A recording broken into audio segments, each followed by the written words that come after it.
I'm gonna take a few videos and stitch them together to kind of tell a story of what I'm doing. So there is the inside of the wet vac before I've attached all the dust vac or the dust extraction. And then that's the filter. You can already tell the filter is covered in sawdust. It's all caked up on the side, on the top. I kind of want to see if I can clean this up a bit so that we can kind of see it before and after. I'm going to dump all this on the ground. I'm going to suck it back up with the dust extractor to see before and after. So stay tuned. Just look how much is coming off this filter. This is just the freaking filter. That's nuts.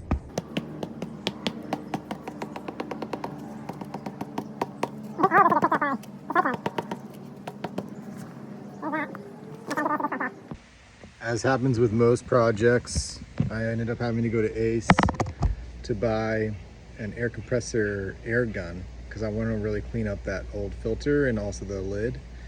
So, got the air compressor turned on. I got a little air leak, and maybe you can fix with some tape, but this thing is really good.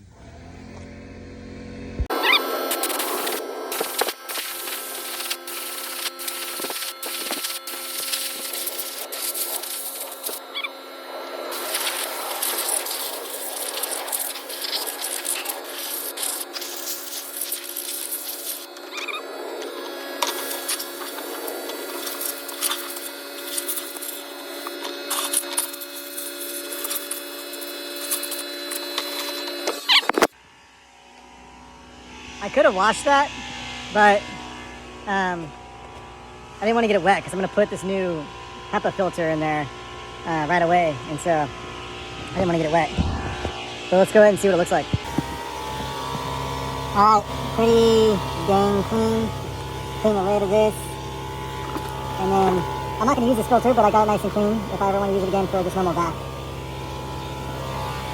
There we go. One thing I wouldn't have known to do unless I had watched a video was to drain your air compressor. So condensation forms inside the tank, and so you unscrew that puppy right there, let all the water out, and that's all the water that came out of there.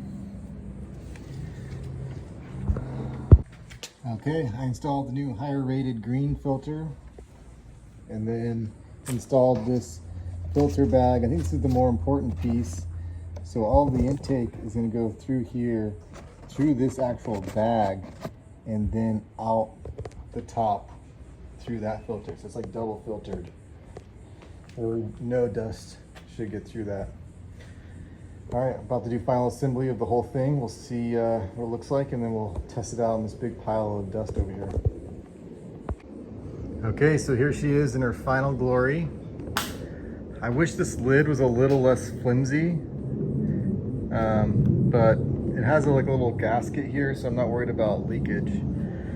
I might invest in a sturdier lid if that ends up being a pain in the butt.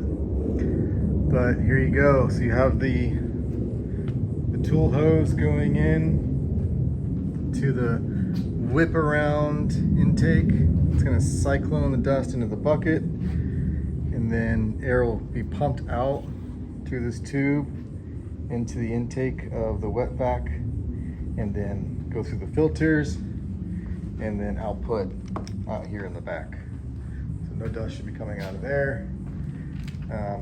I just tested it, and there is suction through this hose, so that is a good sign. All right, I'm gonna suck up this dust here, and then we'll inspect the insides of the bucket and the inside of the vac.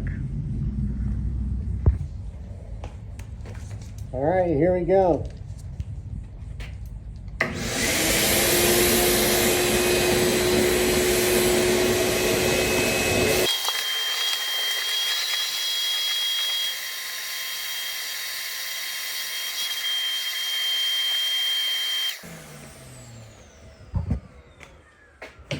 So I'm noticing one thing already, which is that can looks like it's almost forming a vacuum, almost like something's getting plugged.